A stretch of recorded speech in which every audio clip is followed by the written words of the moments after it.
नमस्कार, मैं हूं दीपाली राणा। आप देख रहे हैं बंधन म्यूचुअल फंड प्रेजेंट फायदेमंद फंड्स।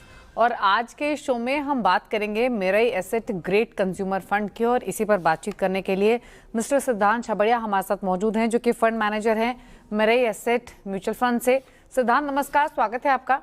और अगर मेरई एसेट ग्रेट कंज्यूमर फंड की बात करें तो एज नेम इंडिकेट, ये एक थीमेटिक फंड है। 4500 करोड़ के आसपास का इसका AUM है और 10 साल से ज़्यादा पुराना ये फंड है।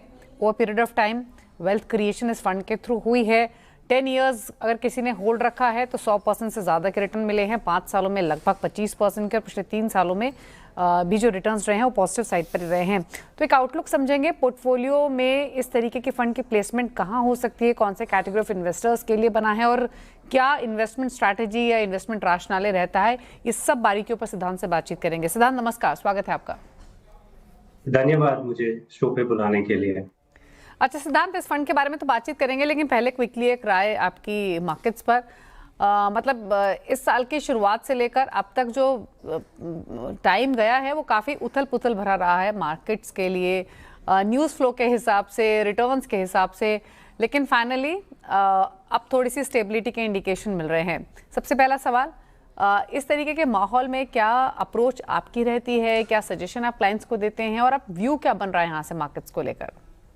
जी, जी, जी, ज़रूर। तो आपने जैसे कि कहा कि काफ़ी वॉलेटिलिटी देखी है पास्ट में, बट अभी का जो अनाउंसमेंट हम देख रहे हैं सीज़ फायर वॉर में, ये काफ़ी बड़ा पॉजिटिव डेवलपमेंट है मार्केट में। इसके कारण हम देख रहे हैं कि जो कमोडिटी प्राइसेस है, ऑयल अभी $100 के नीचे है।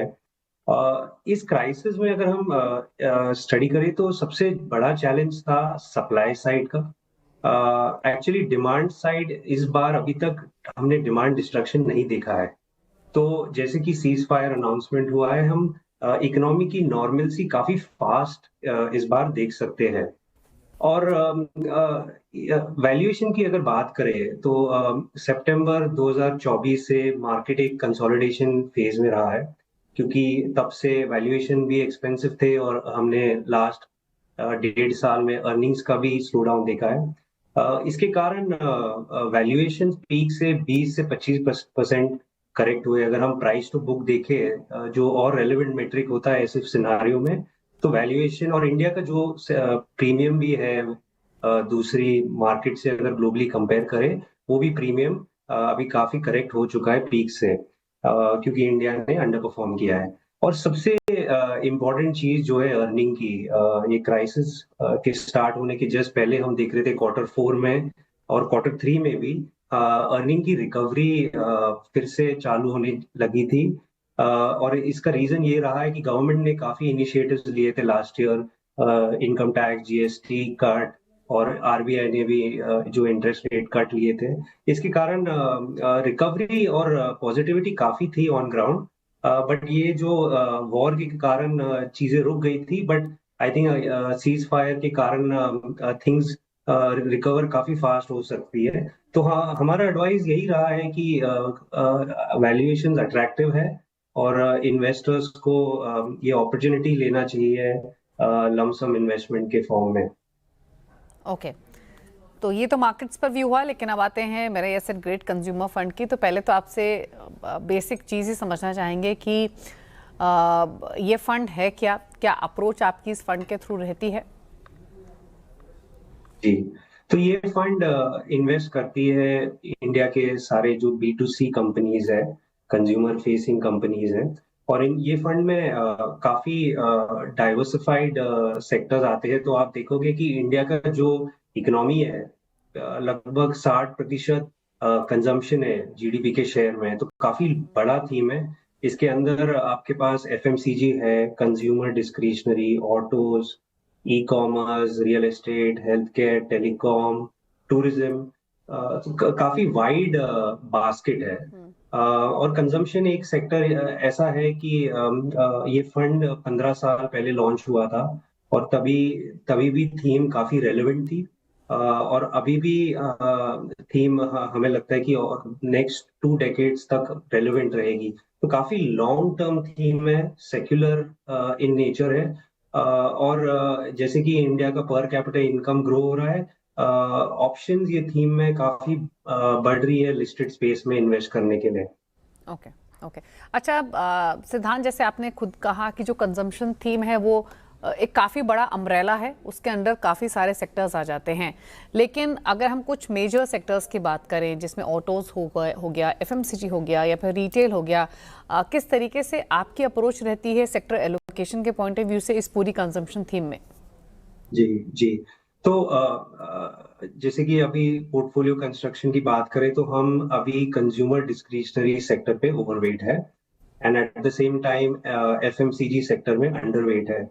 और इसकी कारण ये है कि कंज्यूमर डिस्क्रिशनरी सेक्टर में जो ग्रोथ अपॉर्चुनिटी है, हमें लगता है ये सेक्टर 1.5 से 2 गुना जीडीपी के ग्रोथ से ज्यादा ग्रो कर सकती है। बट स्टेबल्स अगर सेक्टर देखे वो at the most 1 Guna he GDP के कंपैरिजन में ग्रो हो सकती है, क्योंकि स्टेबल्स थोड़ा सा मेच्योर सेक्टर है, while discretionary under penetrated sector है। जैसे कि इंडिया का इनकम ग्रोथ अभी पर कैपिटा इनकम $3,000 तक क्रॉस किया है। इसके कारण हम एक्सेलरेशन देख रहे हैं कंज्यूमर डिस्क्रिशन। तो ऐसा कंस्ट्रक्शन किया है कि ओवर कंज्यूमर डिस्क्रिशनरी में ओवरवेट और स्टेपल्स में अंडरवेट। डेफिनेटली। और जैसे आपने भी कहा कि स्टेपल्स को यूजुअली थोड़ा सा डिफेंसिव नेचर का माना जाता है, वहीं डिस्क्रिशनरी ऑटोज थोड़े से सिक्लिकल हो जाते हैं। अच्छा, एफएमसीजी पर आप अंडरवेट अभी क्यों हैं, या फिर क्या कंसर्न्स आपको दिखाई दे रहे हैं, वैल्यूएशन कैसे दिख रही हैं? क्या एक सबसे बड़ा चैलेंज एफएमसीजी में ये रहा है कि वैल्यूएशन महंगा है। और एफएमसीजी में सेक्टर का अगर आप मार्जिन्स देखो पिछले लास्ट 10 इयर्स में काफी ग्रो हुआ है, काफी एक्सपैंड हुआ है और मार्जिन्स आज के टाइम काफी पीक लेवल पे है। कंपटीशन भी बढ़ गया है D2C न्यू एज जैसे कंपनीज में, और क्विक कॉमर्स जैसे जो चैनल इमर्ज हुआ है उसके वजह से इनका डिस्ट्रीब्यूशन मोड भी कम हुआ है। तो यही वैल्यूएशन में हमें डिस्क्रिशनरी कंपनीज मिल रही है जो एफएमसीजी से काफी फास्ट ग्रो हो सकती है, और नॉट ओनली नियर टर्म में बट एटलीस्ट हमें 10 साल 15 साल का ग्रोथ दिखता है डिस्क्रिशनरी में। ओके। और ऑटोज में जैसे आपने कहा कि आप ओवरवेट हैं, यहाँ आपको वैल्यूएशन कंफर्ट मिल रहा है कंसीडरिंग काफ़ी सारे ऐसे बड़े स्टॉक्स हैं, बड़ी कंपनीज हैं जो अच्छा खासा रनअप दिखा चुकी हैं। थोड़ा इस वेस्ट एशिया क्राइसिस की वजह से नीचे ज़रूर आए हैं लेकिन स्टिल काफ़ी चल चुके हैं। तो यहाँ पर क्या अभी भी आपको वैल्यूएशन और ग्रोथ कंफर्ट मिल रहा है अगर ऑटोज की बात करें? फिलहाल हम ऑटोज में मार्जिनली अंडरवेट है, बट ऑटोज में हम अभी अप साइकिल में है। जीएसटी कट का काफी बेनिफिट देखा है ऑटोज में, और थोड़ा सा अभी नियर टर्म कंसर्न था कमोडिटीज पे। तो स्टॉक्स आज के टाइम अट्रैक्टिव हो गए क्योंकि जैसे कि मैंने कहा कि अप साइकिल अभी भी चालू है ऑटोज में। तो एट द मार्जिन हमने अंडरवेट कम किया है ऑटोज में। ओके। अच्छा, पिछले 6 मंथ्स की अगर हम खासतौर से बात करें सिद्धांत, तो आपकी अप्रोच क्या रही है इस पर्टिकुलर फंड की पोर्टफोलियो कॉम्पोजिशन को लेकर? क्या आपने कहीं कैश लेवल्स इंक्रीज किए हैं या फिर कहीं आपने इन्वेस्टमेंट्स इंक्रीज किए हैं? एग्जैक्टली क्या, बेसिकली टू अंडरस्टैंड कि जो मार्केट में उथल पुथल रही उस दौरान आपने क्या किया? तो ज्यादा चेंजेस करने की जरूरत नहीं पड़ी, क्योंकि हम 1 साल से पोर्टफोलियो को ऐसे कंस्ट्रक्ट कर रहे थे कि हम रिकवरी की प्ले कर रहे थे, क्योंकि कंजम्पशन एज अ सेक्टर ने लास्ट 2-3 साल में काफी स्लो डाउन देखा है। इन्फ्लेशन काफी हाई था तो कंज्यूमर लेवल पे अफोर्डेबिलिटी की चैलेंज थी। तो उसके कारण कंजम्पशन में अर्निंग्स में प्रेशर था। बट क्योंकि गवर्नमेंट ने इतने स्टेप्स लिए थे, रिकवरी दिख रही थी, तो हमने पोर्टफोलियो डिस्क्रिशनरी हैवी की थी। और हमने ज्यादा चेंजेस नहीं किए। We are fully deployed in the fund. Okay. और कितना ऑफन आप अपना पोर्टफोलियो रीबैलेंस करते हैं? क्योंकि जिन भी पॉकेट्स की आपने बात करी, काफ़ी बार जो नेचर होता है वो सिक्लिकल भी रहता है। तो जब साइकिल शिफ्ट करती है, सेक्टर साइकिल शिफ्ट करती है, तब आप कितने ऑफन अपना इस पोर्टफोलियो को रीबैलेंस करते हैं? या तो ये अच्छा सवाल है। तो इसमें एक तो पोर्टफोलियो डिसिप्लिन मेंटेन करना जरूरी है, और जैसे कि आपने कहा साइकिल शिफ्ट होती है, बट बिकॉज ये अपॉर्चुनिटीज अभी इतने आई है डिस्क्रिशनरी के अंदर, हमें काफी at different times different opportunities play होती है। जैसे कि फॉर एग्जांपल पिछले 2-3 साल में अगर कंजम्पशन में स्लो डाउन था, हमने फिर भी देखे कोई सेक्टर्स ने काफी अच्छा किया है, जैसे कि ट्रैवल टूरिज्म ये पीरियड में काफी अच्छा किया है। तो डेफिनेटली हम एक पॉकेट से दूसरे पॉकेट में रीबैलेंस करते हैं। It's a continuous process. Okay. अच्छा, अब आपने सेक्टर अप्रोच की तो बात की, लेकिन अब हम स्टॉक पिकिंग पर आ जाते हैं। तो ऑटोज हैं या फिर एफएमसीजी है या रिटेल है या टूरिज्म है, जहां भी आपने एक्सपोजर इस फंड के थ्रू लिया हुआ है, जो स्टॉक पिकिंग स्ट्रैटेजी होती है वो आपकी क्या रहती है? Strategy is growth at reasonable price. तो ओके। वो कंपनीज आइडेंटिफाई करे जो एटलीस्ट जीडीपी से एट पार या जीडीपी से फास्टर ग्रो कर पाए। At the same time company में कुछ कंपेटिटिव एडवांटेजेस होने चाहिए, अच्छी मैनेजमेंट होनी चाहिए, एंड मोस्ट इम्पॉर्टेंट प्राइस में मार्जिन ऑफ सेफ्टी होनी चाहिए। सो वैल्यूएशंस ओवर पे नहीं करे, उसके रीजंस होने चाहिए। तो ये सॉर्ट ऑफ अप्रोच रहता है। और पोर्टफोलियो में भी डिसिप्लिन मेंटेन करने चाहिए कि वेट्स ज्यादा अग्रेसिव नहीं हुए, बेंचमार्क से ज्यादा डिविएट वेट्स नहीं होने चाहिए। वो हाइजीन मेंटेन करते हैं। और क्योंकि ये पूरी कंजम्पशन जो अम्ब्रेला है, इसमें आपको तीनों मार्केट कैप से जुड़ी हुई कंपनियां मिल जाती हैं, फिर चाहे वो लार्ज कैप्स हैं, मिड कैप्स हैं, फिर स्मॉल कैप्स हैं। जो ओवरऑल पोर्टफोलियो कॉम्पोजिशन का इंक्लिनेशन है वो किस मार्केट कैप की तरफ ज्यादा है अभी? तो बेंचमार्क, क्योंकि बेंचमार्क कॉन्शियस पोर्टफोलियो है, तो आप देखोगे कि लार्ज कैप का वेट काफी ज्यादा है। 65-70% का जो रेंज है वो लार्ज कैप है, और बाकी के 30% मिड एंड स्मॉल कैप है। ओके। अच्छा, जब हम कंजम्पशन की बात करते हैं तो सिद्धांत, एक एक बहुत ही कॉमन डिस्कशन हमेशा होता है, वो होता है rural versus urban consumption trends को। आप किसी भी पॉकेट की बात करें, यूजुअली जब हम चर्चा करते हैं तो इन दोनों ट्रेंड्स पर ज़रूर फोकस किया जाता है, फिर चाहे वो मैनेजमेंट से बातचीत हो रही हो या फिर किसी मार्केट एक्सपर्ट से। आपके इन्वेस्टमेंट डिसीजन जब आप लेते हैं, कैसे एक्सेस करते हैं rural versus urban consumption trends को, या फिर ये कितना इंपॉर्टेंट होता है वाइल पिकिंग द स्टॉक? तो काफी इम्पोर्टेंट होता है। और जैसे कि लास्ट 2 साल में हमने स्लो डाउन देखा है अर्बन साइड में, और रूरल साइड में डिमांड काफी स्ट्रांग था। एंड काफी आइडियाज थे रूरल साइड में स्टोरीज प्ले करने के लिए लास्ट 2 साल में। बट अभी अगर अगर हम रिकवरी की बात करते हैं, तो रिकवरी हो रही है अर्बन साइड में, क्योंकि इन्फ्लेशन अंडर कंट्रोल है। और इंक्रीमेंटली स्टोरेज या डिस्क्रिशनरी हैवी हो, अर्बन साइड हैवी हो, वहां पे हम इंक्रीमेंटली और पॉजिटिव है। ओके। और जो न्यू एज कंजम्पशन जिन्हें हम कहते हैं, जिसमें क्विक कॉमर्स है या डिजिटल प्लेटफॉर्म्स है, यहाँ इन पॉकेट्स को लेकर आपकी अप्रोच क्या है, या आपने कुछ एक्सपोजर लिया हुआ है या फिर लेने का सोच रहे हैं, क्या एग्जैक्टली सोच है? हम ये पॉकेट पे काफी पॉजिटिव है। और इसमें काफी कैटेगरीज है खेलने के लिए न्यू एज में। एंड जैसे कि हमें लगता है कि ये जो स्पेस है लास्ट 2 साल में पार्ट टू प्रॉफिटेबिलिटी का डायरेक्शन दिख रहा है। एंड अभी कोई पॉकेट्स में न्यू एज वैल्यूएशन भी ठीक है, ग्रोथ रनवे है, और लीडर्स पे बेट करते हैं ये स्पेस में। तो ये स्पेस हमें एफएमसीजी से काफी ज्यादा अच्छा लगता है। ओके। ओके। तो चलिए इसी के साथ एक ब्रेक रही एसेट ग्रेट कंज्यूमर फंड की, और इसी पर बातचीत करने के लिए मेरे एसेट म्यूचुअल फंड के फंड मैनेजर सिद्धांत छबड़िया हमारे साथ मौजूद है। ब्रेक के बाद सिद्धांत, आपका स्वागत है। अच्छा, एक चीज़ और आपसे पूछना चाहेंगे, जब जो भी आपकी अप्रोच होती है स्टॉक पिकिंग को लेकर, वो आपने हमारे साथ शेयर की, लेकिन रीसेंट कुछ बाय सेल आपने किए अपने पोर्टफोलियो में? तो recent I think by ideas, जैसे कि मैंने कहा, जो कंपनीज रिकवरी के मोड में है, जहाँ पे हमें डिस्क्रिशनरी साइड लगता है कि अगर मैक्रोज और कंजम्पशन रिकवरी आए तो डिस्क्रिशनरी स्पेंड्स नॉर्मलाइज हो, तो वहां पे हमने इंक्रीमेंटली ऐड किया है। और थोड़ा सा वेट्स एफएमसीजी में कम किया है। तो that is been the main change. Okay. और क्या अभी आप फुल्ली इन्वेस्टेड हैं या कुछ कैश पर भी हैं? नहीं, हम फिलहाल तो फुली इन्वेस्टेड है, बट स्टाइल भी वही रहा है कि to be fully diploid.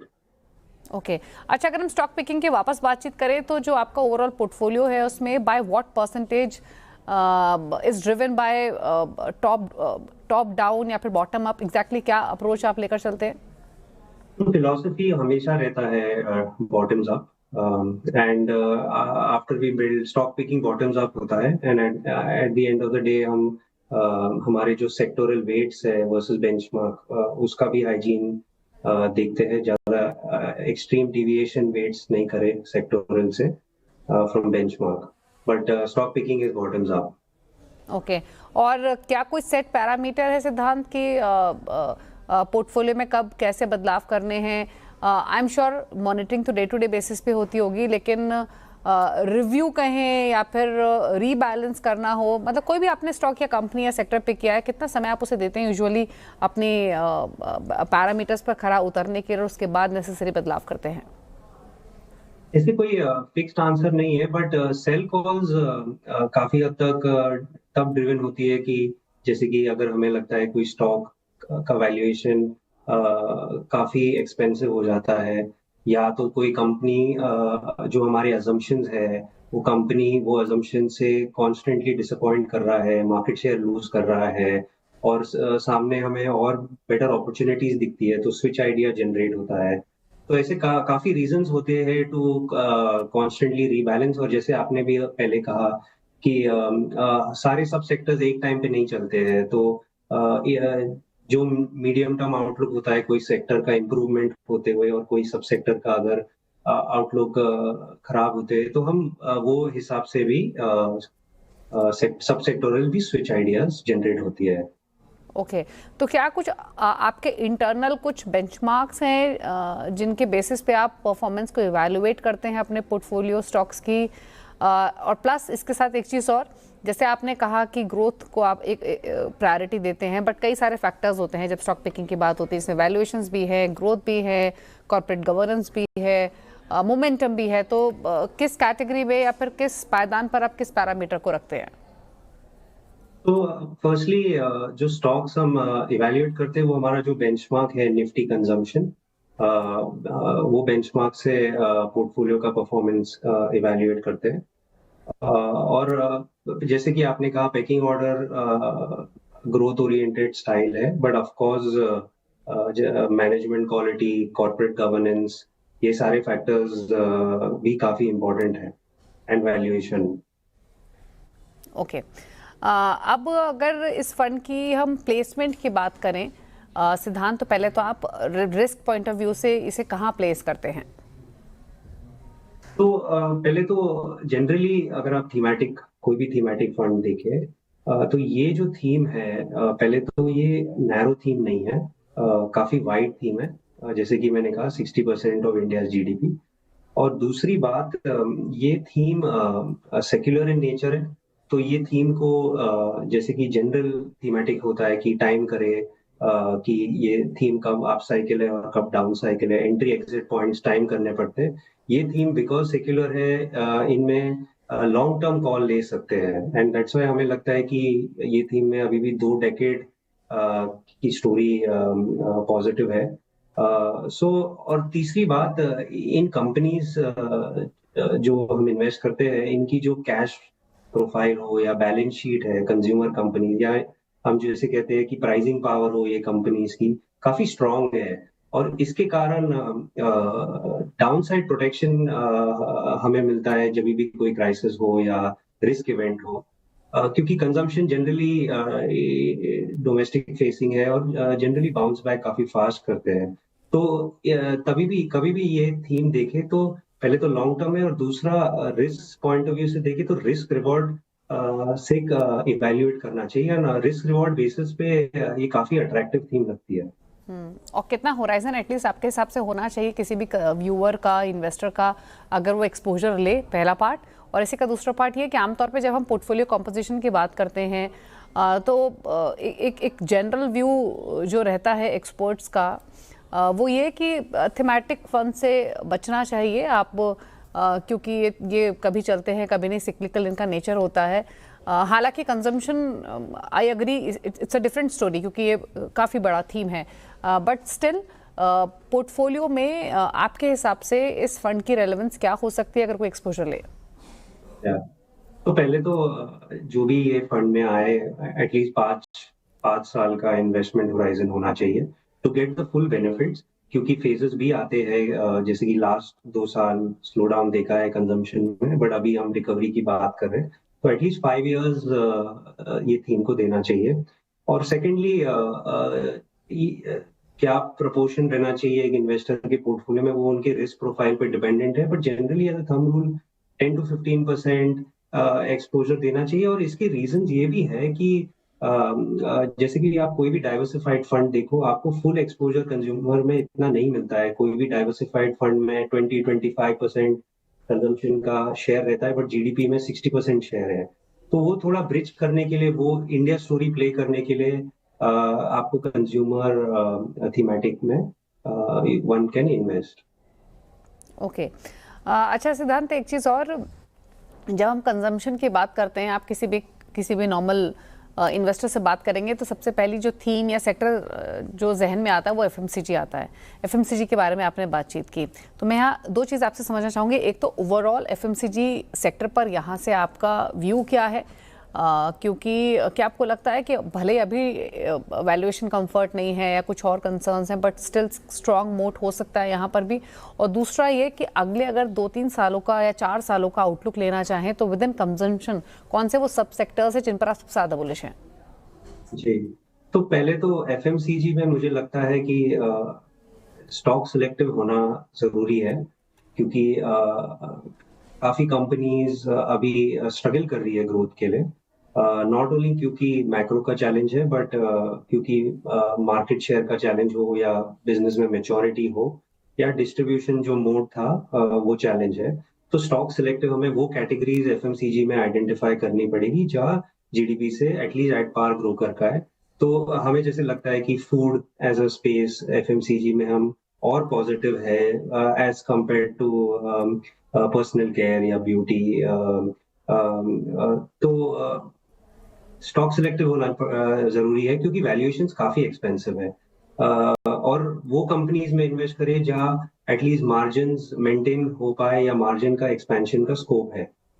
So that is how FMCG देखना चाहिए। अभी थीम जो हमें पसंद है, जैसे कि अभी डिस्क्रिशनरी में रिटेल में काफी स्टोरीज है, जैसे ज्वेलरी सेक्टर हो, या वैल्यू फैशन स्पेस हो, या ग्रोसरी और न्यू एज। ये 3-4 जो स्पेस है, हमें लगता है कि काफी बड़ा स्टोरी है, we are just at the beginning. और ये स्पेस एटलीस्ट 1.5 से 2 गुना जीडीपी से फास्टर ग्रो कर पाए। अगर जीडीपी 10 से 12% ग्रोथ नॉमिनल बेसिस पे ग्रो कर पाए, एटलीस्ट 1.5 से 2 टाइम ये रिटेल कंपनीज या न्यू एज कंपनीज ग्रो कर सकते हैं। तो यहाँ पे हम सबसे ज्यादा पॉजिटिव है। ओके। और एक फाइनल सवाल और रहेगा आपसे सिद्धांत, वो ये कि जो भी इमर्जिंग कंजम्पशन ट्रेंड्स हैं, फिर चाहे वो प्रीमाइजेशन हो, रूरल ट्रेंड्स हो, या फिर डिजिटल स्पेंडिंग हो, सबसे ज्यादा आप किस पर बेट कर रहे हैं? तो इमर्जिंग ट्रेंड्स न्यू एज है, और काफी स्टोरीज अवेलेबल है न्यू एज में, बट उससे ज्यादा हम इंक्रीमेंटली आप देखोगे कि कोविड के बाद कंजम्पशन में के शेप्ड काइंड ऑफ डिमांड था, जब प्रीमियम एंड ने काफी अच्छा किया है पिछले 4-5 साल में, बट मास एंड जो ब्रॉडर कंजम्पशन जैसे कि हम कहते हैं, वो स्ट्रगल किया है, क्योंकि इन्फ्लेशन काफी हाई था। बट इंक्रीमेंटली हमें दिख रहा है कि मास कंजम्पशन में रिकवरी आ सकती है। तो जो मिडिल क्लास कंजम्पशन है, जो क्योंकि गवर्नमेंट का काफी फोकस है, आप ये क्राइसिस में भी देखोगे, तो जो एनर्जी का जो इन्फ्लेशन है, गवर्नमेंट ने प्रोटेक्ट किया है ब्रॉडर कंजम्पशन को, काफी अच्छे स्टेप्स लिए। तो क्लियरली गवर्नमेंट का फोकस है to get consumption back on track, और मास कंजम्पशन बेनिफिट करेगा यहाँ से। ओके। तो ये पूरी चर्चा हुई कंज्यूमर एज अ सेक्टर पर भी, और ख़ास तौर से मेरा एसेट ग्रेड कंज्यूमर फंड की। सिद्धांत ने यहाँ पर तमाम हाइलाइट्स बताई, तमाम बारीकियाँ समझाई, क्या अप्रोच रहती है, किन पॉकेट्स पर ज़्यादा बुलिश हैं, कहाँ पर एक्सपोजर कम किया है, और पोर्टफोलियो प्लेसमेंट इस पर्टिकुलर फंड की कैसी हो सकती है। 5 साल एटलीस्ट आपको होराइजन लेकर चलना है अगर आप यहाँ एक्सपोजर लेना चाहते हैं। वेल, थैंक यू सिद्धांत आने के लिए शो में। मार्केट्स पर तो आपने आउटलुक दिया है और इस फंड से जुड़ी तमाम बारीकियाँ भी हमारे व्यूअर्स के साथ शेयर की। Thank you. धन्यवाद। और इसी के साथ इस शो में तो इतना ही। ब्रेक उस पर भी खबरें जारी सुनिए इसी आवाज़ पर। नमस्कार।